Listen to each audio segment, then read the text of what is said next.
Who is Buddha? How did he become enlightened? Siddhartha Gautama, better known as Lord Buddha, was born in the year 563 to 483 BC. He was born in Nepal, or Lumbini at that time. Born to a royal parents of Shakya clan as a royal prince. As a prince, he lived sheltered life, and every luxury he could desired for. Since birth until at the age of 29 years, he never stepped out of the palace. His parents always protecting him from the outside world and from the world of suffering. He never experienced any hardship or outer world's experiences. As a royal prince, he was always entertained by dancing girl, instructed by Brahmins, and trained in archery, swordsmanship, and wrestling. When he came of age, he married Gopa, who gave birth to a son. At the age of 29, out of curiosity, something drew him into the world beyond the castle walls. He stepped out of his comfort zone and took a chariot, and with some servants, he decided to explore his father's kingdom. While riding his chariot in the streets of Kapilavastu, he encountered an old man who looked frail due to old age. Gautama Buddha asked one of his servants why the man was looking like that, since Gautama Buddha have never seen an old man. His servant replied and told him that he looks like that due to old age. He again asked his servant if he too, Gautama Buddha, will look like that one day when he reached that stage, and his servant replied yes, and this confused him. As he continued riding his chariot, he again met a sick person. Gautama Buddha have never seen a sick person or fell sick in his entire life. He asked his servant, who again explained to him that it's common for people to get sick.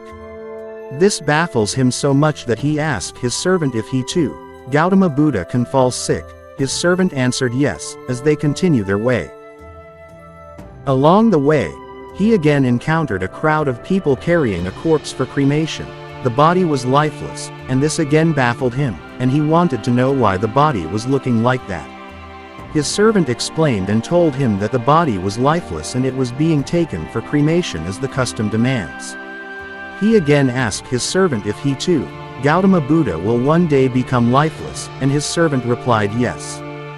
The ravages of poverty, diseases, old age, and death, which were unknown to him, now appears as a new experiences, disturbing experiences that he had never seen or known in his entire life, because he grew up surrounded by every comfort in a sumptuous palace.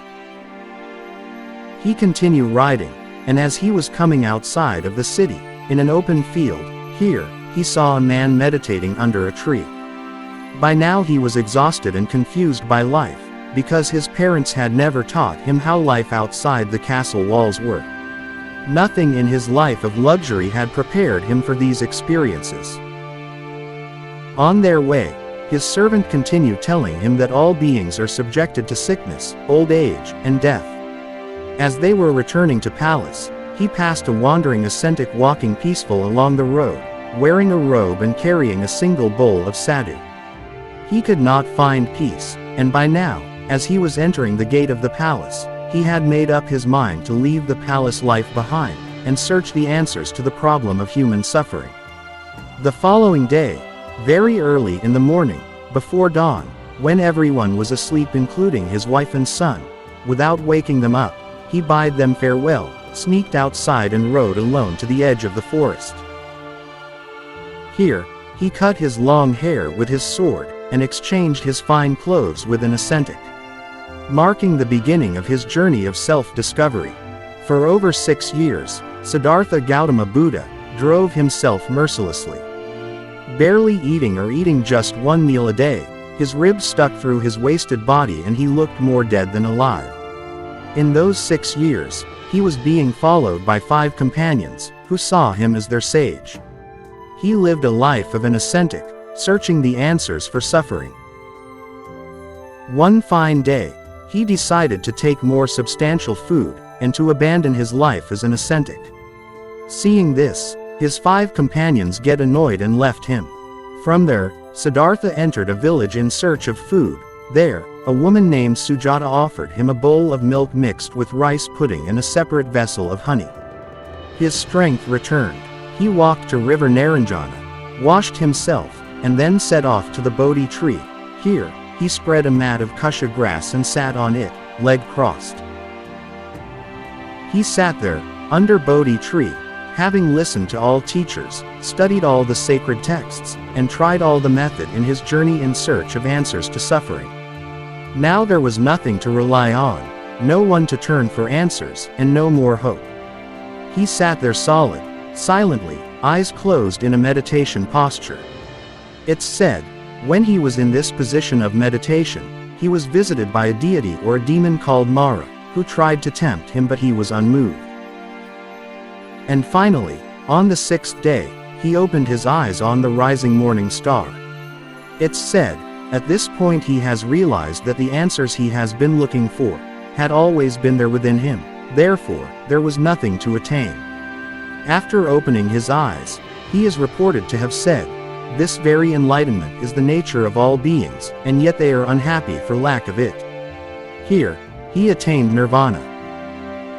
So, Siddhartha Gautama awakened at the age of 35, and become the Lord Buddha, the awakened one known as Shakyamuni, the sage of the Shakyas. At first, he had no inclination to speak about his realization. He felt that it would be too difficult for most people to understand. But after the chief of the 3,000 worlds requested that the awakened one to teach, Gautama, now Lord Buddha, agreed. Shakyamuni, two former teachers, Udraka and Aradhakatana, had both died only a few days earlier, and so he sought the 5 ascetic companions who had earlier left him. When they saw him approaching, they decided to ignore him since they believed he had broken his vow by eating. But they found something so radiant about his presence that they rose, prepared a seat for him and bathed his feet and listened as the Buddha turned the wheel of the Dharma, the teachings, for the first time. This 5 ascetic became his first followers, following his teaching as Buddha had described in his 4th Noble Truth, and the Noble Eightfold Path. These followers are monks, lived simply, owning nothing but a bowl, a robe, a needle, a water container, and a razor blade for shaving their head as a sign of having left home. They traveled around northern India and southern Nepal, practicing meditation alone or in a small groups, and begging for their meal. For the next 49 years, Shakyamuni or Buddha walked through the villages and towns of India, using common figures to speech that everyone could understand. He taught a villager to practice mindfulness, while drawing water from a well. And when a distraught woman asked him to heal her dead child which she was carrying on her arms, he did not perform a miracle. Instead, he instructed the woman to put down the child and go and bring him a mustard seed from a house where no one had ever died. She left. But after a while, the woman returned empty-handed, but with the knowledge that death is universal. As Buddha fame spread, kings and other wealth patrons donated parks and garden for retreat. Buddha accepted all these, but he continued to live his life as before, as an ascetic wandering sadhu, begging meals, and spending most of his time in meditation and teaching Dharma to his followers. Gautama, the Lord Buddha, died in the town of Kushinagawa, at the age of 80 years.